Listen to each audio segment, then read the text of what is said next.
Bonsoir les amis, il y a un peu de concurrence mais tout va bien. Quelle joie pour moi mais en vérité pour chacun d'entre nous, de vous accueillir aujourd'hui dans cette église Sainte-Jeanne d'Arc pour commencer votre préparation au mariage. Soyez vraiment les bienvenus, vous y avez toute votre place parce que vous brûlez d'amour l'un pour l'autre et donc en brûlant d'amour l'un pour l'autre, on était obligé de venir dans l'église Jeanne d'Arc. C'est donc le lieu par excellence de l'expression ici à Rouen. Je voudrais, si vous permettez, que je m'adresse à vous en quelques points pour que nous soyons tous à peu près d'équerre dans cette préparation au mariage. J'ai 6 points rapides que je voudrais vous présenter. L'indifférence, les questions, l'infini, le risque, le Christ et l'amour. Premier point, l'indifférence. Vous êtes pour certains peut-être indifférents à la foi chrétienne, à Dieu ou à l'Église. Peut-être même qu'il y a du refus. Si vous êtes dans ce cas, je vous propose d'écouter, de simplement écouter, mais activement, en vous demandant non pas pourquoi vous êtes là, mais juste en réalisant la générosité de tous ces gens qui vous accueillent, vous offrent de leur temps, mais aussi leur prière et leur sympathie qui peut devenir amitié. Ce qui se passe dans nos cœurs. Parce que nous ne sommes pas, à Château-Rouen, indifférents à votre amour. Ne soyez pas indifférents à cette étape de votre vie. C'est le temps d'une rencontre liée à la rencontre de votre vie. L'évangile de Jésus-Christ ne nous montre pas autre chose. Des rencontres qui écoutent, et ces rencontres transforment, elles bouleversent, elles engagent nos vies. Cette rencontre avec votre conjoint se transforme en dépendance.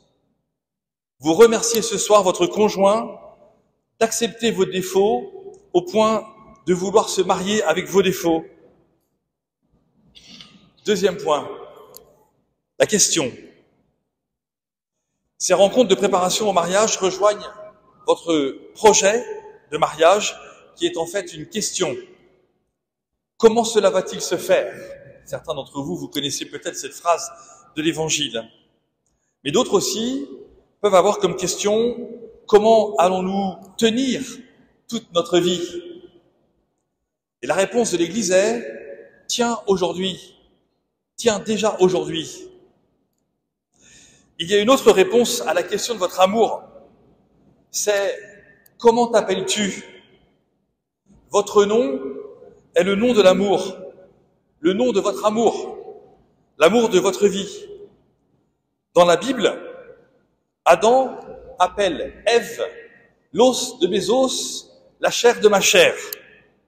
Ça vous laisse de la marge pour inventer un prénom d'amour pour votre conjoint.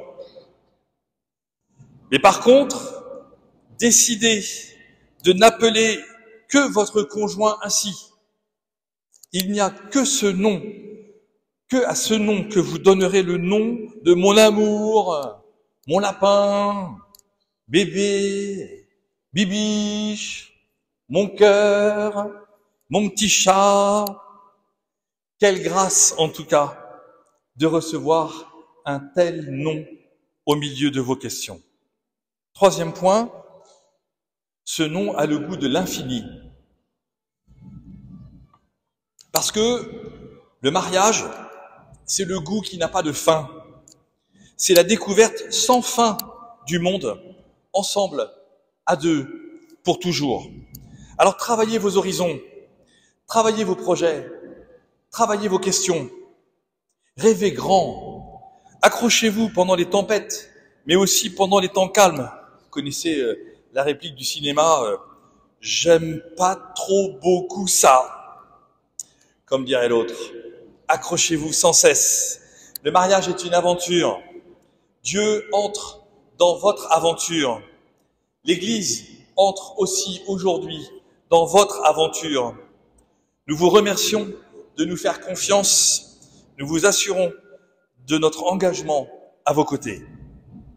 Quatrième point, le risque. Se contenter du connu, c'est refuser le changement. Le mariage, c'est la prise de risque continue. C'est dans ce risque qu'il y a l'aventure, la vraie aventure, et non pas une petite aventure de passage qui détruit tout, vous le savez, certains d'entre vous. L'aventure de l'amour qui va aussi s'ouvrir sur l'aventure des enfants. Nouvelle prise de risque majeure pour vous dans votre vie. Alors je vous le dis ici, le mariage n'est pas le lieu des négociations. Le mariage, c'est un choix de vie, un appel à la conversion et au pardon. Si vous dites que votre amour marche parce que vous communiquez, vous êtes dans des éléments de langage. Ce ne sont pas les éléments de l'Église. Si vous souffrez, si vous peinez, si vous changez, si vous pardonnez, alors votre vie conjugale est votre vocation. C'est cela que nous venons vivre avec vous cette année. Le mariage, ce n'est pas de la diplomatie, des concessions ou des calculs. Le mariage, c'est l'amour. Et l'amour est grand comme l'océan. Ne gâchez jamais l'horizon par un beau surfeur musclé ou par une belle vendeuse de chichis sur la plage.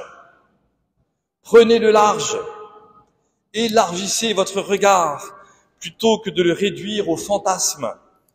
Votre amour vaut mieux que la tentation. Soyez audacieux en disant que vous avez chaque jour à apprendre à aimer de nouveau. Soyez humble et reconnaissant que vous n'y arrivez pas tous les jours. Le pardon est aussi large que la mer. Cinquième point, Jésus. Nous croyons que Jésus est le mystère de l'amour, parce qu'il passe la mort, la violence, le rejet, la trahison. Et il vient, Jésus, à la rencontre de nos morts, de nos violences, de nos rejets, de nos trahisons. Il vient pour guérir ce qui fait mal. Il vient pour guérir ce qui nous blesse. Quand le Christ ressuscité apparaît le jour de Pâques à ses disciples, avec qui pourtant il a vécu 3 ans, jour après jour, ses disciples ne le reconnaissent pas. Parce que, en fait, avant sa mort, ses disciples le considéraient comme un prophète qui allait soit clouer le bec aux pharisiens, soit, pas aux parisiens, aux pharisiens, soit lever une armée entière pour libérer Israël des Romains. Mais en fait, il était l'amour. Il est l'amour. Toutes ces rencontres avec la prostituée, le lépreux, le collecteur d'impôts, l'aveugle, le paralysé, la veuve, le publicain, etc. Toutes ces rencontres étaient l'amour. Et eux ont réduit ces rencontres à des scandales et des blasphèmes. Alors le jour de Pâques, le jour de la résurrection, ils ne peuvent pas reconnaître celui qu'ils ont abandonné quand il mourait sur la croix. Mais lui vient à eux et il leur donne à nouveau tout. Alors ils commencent à comprendre et ils se laissent aimer par lui. Le Christ nous dit à tous que nous pouvons l'inviter, lui, à visiter les lieux de nos blessures, le divorce de vos parents, la mort d'une grand-mère qui pourtant vous avait donné la foi, une humiliation pendant votre enfance, peut-être même des échecs répétés en amour qui vous font trembler aujourd'hui, des difficultés professionnelles, une maladie difficile à supporter. Pour vous aussi, vous vous êtes rencontrés. Peut-être que vous souffrez, que certains d'entre vous disent que vous n'êtes pas faits l'un pour l'autre. Peut-être que vous avez entendu des choses à votre égard qui vous font mal. Peut-être que vous avez même entendu que dans vos familles, on ne fait pas comme ça, que vos niveaux sociaux ne sont pas pareils et que ça ne marchera pas. Parlez de cela et de tout cela avec votre couple accompagnateur, avec le prêtre qui va célébrer votre mariage. Le Christ ne veut pas que vous soyez enfermés dans des cases. Le Christ veut libérer en vous l'amour, la joie, le rire, la simplicité. C'est cela la résurrection. Dernier point. Vivez votre amour au présent. Quand le Christ transmet la prière à ses apôtres, qui lui disent « Apprends-nous à prier », Jésus dit « Donne-nous aujourd'hui notre pain de ce jour ».